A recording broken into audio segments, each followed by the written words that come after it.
Hello friends, welcome to my channel. Today our topic is on understanding types of vulnerability. First, let us start with social vulnerability and let's understand the core idea. Social vulnerability refers to those characteristics within individuals, groups, or even entire systems that make them suffer harm when a crisis hits. In simple words, these are people who find it harder to cope with and even harder to recover when something goes wrong. Now, a natural question arises, why does this happen? Just have a look at the picture. I have shown the root causes, stressors, determining factors with examples for quick memorization. The root cause lies in the interaction of various social forces. Imagine several stressors: poverty, discrimination, lack of education, all coming together. When these stressors mix, people become more and more vulnerable. But remember, just as social factors can create vulnerability, positive social conditions can reduce it too. Good education, equality, community support, all of these help to build resilience. Now let's talk about some of the key stressors that increase social vulnerability. These include abuse, social exclusion, and natural hazards like floods or earthquakes. Whenever these factors are present, a person's ability to respond effectively becomes weak. But vulnerability does not just appear randomly. There are several determining factors that shape it. For example, levels of literacy and education. It means the more educated people are, the better they can protect themselves. The second one is access to basic human rights and good governance. It shows that when rights are denied, vulnerability always increases. Then comes peace and security. Communities with conflict or violence becomes more fragile. And when we speak about social equity, if there is discrimination or inequality in society, certain groups always remain at risk. And finally, traditional values, customs, and ideological beliefs, sometimes these can empower people, but sometimes they can restrict opportunities. Let me explain this with a simple example. Think of a flood situation. When who gets affected the most? Children, the elderly, the differently abled, right? Why? Because socially vulnerable groups often don't have the same access to resources, transportation, or support systems. They might not know whom to call, where to go, or how to evacuate quickly. That's why these groups need more attention, more planning, and strong community involvement to keep them safe. So, in short, social vulnerability is not just about who is poor or who has fewer resources. It is about how society is structured, how people are treated, and how much support, dignity, and opportunity they are given. When the social environment becomes supportive, just remember vulnerability decreases and resilience rises. Let's move on to the next important dimension, that is physical vulnerability. So, first, what does physical vulnerability actually mean? In simple words, it is the degree to which our physical surroundings, like our homes, our buildings, our roads, our hospitals, are at risk of being damaged at the time of a disaster.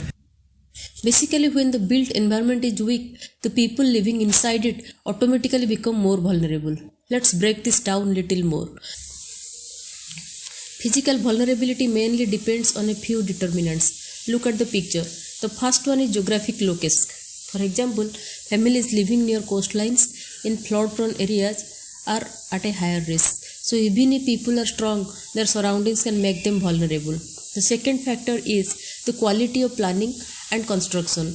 If buildings are poorly designed, if roads are weak, or if houses are built without proper planning, then even a small disaster like a heavy rain or a minor earthquake can cause big damage. So engineering and planning matter a lot here. Then the third factor is access to critical services. During a disaster, people must quickly reach hospitals, find clean water, use communication services, and contact the fire brigade. But if these services are not easily accessible, the vulnerability increases. Now, let's look at the types of losses that physical vulnerability can cause. There are two major types. Look at the picture below. The last one. Direct losses, for examples, like when buildings collapse, bridges fall, or roads get washed away, then we say we have direct losses. But when damaged structures are not repaired or renovated on time, they continue to deteriorate and they make life more vulnerable in the long run. These are called indirect losses. And finally, the most important point, physical vulnerability affects daily living conditions, especially for children. Imagine growing up in a damaged house in unsafe surroundings without access to good roads, clean water, or safe schools. These conditions not only affect health but also emotional well being, education, and the overall development of a child. So, physical vulnerability is not just about walls and structures, it is about how safe and secure people feel, how stable their environment is, and how well they can survive and recover when challenges arise. Now let's discuss about a very important dimension, that is economic vulnerability. So what exactly does this mean? In simple words, economic vulnerability refers to the risk a person, a family, or even an entire community faces when their economic situation is weak. Look at the picture. When income is low, when savings are almost zero, when jobs are unstable, even a small shock can create major problems. Now the core idea is this: a person's or family's economic condition directly shapes their lifestyle, their capacity to adjust, and their ability to recover during tough situations. For example, if a disaster strikes like a flood or cyclone, wealthier families might rebuild themselves quickly, but poorer families, they lose their homes, their jobs, their savings, and it can take years to recover. This is what makes them economically vulnerable. Let's look at some key indicators used in the Economic Vulnerability Index. I have shown them at the left side. Just have a look. The first one is population size. As you know, more people means more pressure on limited resources. Second one is remoteness. It means areas that are far from markets, services, and support systems suffer more. Then the third one is export concentration. If a country depends on one or two products, any disruption affects the whole economy. If the export concentration is not limited to a few products, the economy will not be in a vulnerable state. Then the next one is agriculture share in GDP. If this share is higher in the gross national product of an economy, then the economy is more vulnerable. Communities depending heavily on farming also face higher risks due to the climate change. Then comes homelessness due to disasters. When people lose homes frequently due to natural hazards, vulnerability increases. Finally, instability of agricultural production. As we know, this instability also makes a family vulnerable. Floods, droughts, pests all disrupt income of a family. Now, how do we assess the economic vulnerability of a community? Look at the right side of the slide. Two important things are checked: diversity of income sources and variety of means of production. Diversity of income sources means more income sources lead to more stability. Then variety of means of production like farming, livestock, irrigation or small business, the more diverse these are, the safer the community becomes. Economic vulnerability has a direct and negative impact on individuals, communities and even the nation. It leads to growing poverty, reduced opportunities, and long-term inequality. And finally, the most affected group is always the poorest population because they have fewer resources, lower income, and almost no safety net. They are the first to suffer and the last to recover. These communities need the greatest care, support, and policy attention. So friends, economic vulnerability is not just about money, it is about stability, dignity, opportunities, and the capacity to live a safe and secure life. Now let us discuss about environmental vulnerability. This simply means how much people, communities, and even the environment itself are at risk because of natural hazards and environmental changes. So let's break it down in a simple and easy way. Look at the picture. Key drivers of environmental vulnerability are broadly of two types. Human conditions, that is conditions created by humans like pollution, chemical runoff, etc. And climatic conditions, that is conditions created by climate like heat waves, floods and storms. As a result of this, we see negative impacts on every walks of life. Look at the slide. I have shown it in 4 boxes. So let's study in detail. First, environmental vulnerability increases when areas are exposed to natural hazards like floods, earthquakes, cyclones, droughts, and landslides. If a community lives in a higher risk zone like flood prone regions or earthquakes belts, the chances of damage are much higher. And when people don't have early warning systems or proper planning, the impact becomes even more severe. Next is climate change, which is making these risks even stronger.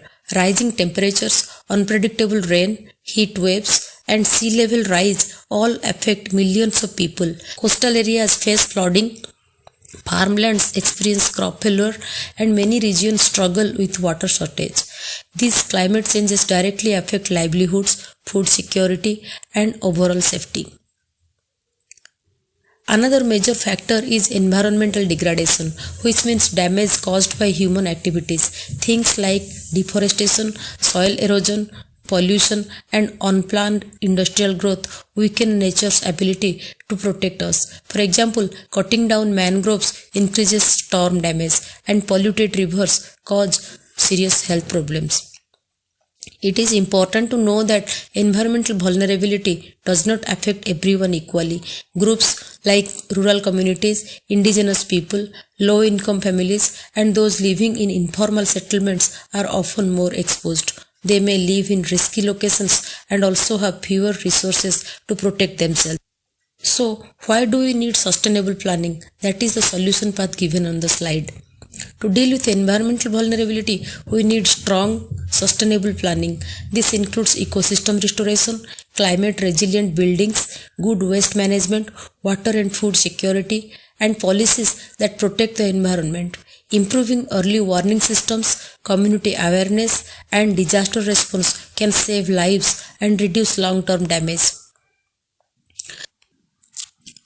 So, in simple words, environmental vulnerability shows how closely our lives are linked to the natural world. By understanding these risks, we can design safer communities, protect vulnerable groups, and create a brighter future ahead. Now let's discuss about attitudinal vulnerability. The term sounds big, but the meaning is actually simple and very interesting. Step by step. What is attitudinal vulnerability? Attitudinal vulnerability refers to the mindset, beliefs, and attitudes people hold, which may make them more at risk in difficult situations. In simple words, it is about how a person thinks, feels, and reacts when they face problems. Look at the picture. I have shown it as a hidden barrier to progress. Read the negative attitudes of people that I have shown in the picture, and let's know how our attitude creates vulnerability. Sometimes even when help or resources are available, people may still struggle because of their own negative attitudes. For example, lack of confidence, fear and negativity, low self-esteem, or a belief that nothing will improve even if they try. These attitudes reduce a person's ability to protect themselves, make good decisions, or ask for support. These attitudes reduce a person's ability to protect themselves, make good decisions, or ask for support. Let us take an example. Imagine a disaster warning is given in a village. Most people start preparing, but a few say nothing will happen. This always happens. Why should we leave? Their attitude and not the situation increases their risks. This mindset makes them more vulnerable even if support systems exist. So let us know why attitudinal vulnerability matters. It tells us that vulnerability is not only about environment or society. Sometimes the biggest barrier is inside a person's mind. When someone believes they are powerless, they fail to take action even when solutions are available. So think, can we change it? Yes. The good thing is attitudinal vulnerability can be reduced through awareness and education, building self-confidence, encouraging participation, counseling and emotional support, positive community interaction. When people start believing in their own ability to face hazards, they become stronger and less vulnerable. So, attitudinal vulnerability teaches us an important lesson. Our mindset shapes our safety, our decisions, and our future. A strong positive attitude can help individuals and communities as a whole. So, let us deal better, recover faster, and face challenges with confidence. Now it's time for the question corner. If you have any doubts, just comment in the comment section below. I will certainly clarify every doubt. Keep learning and keep growing. Finally, thanks for watching. Kindly consider subscribing my channel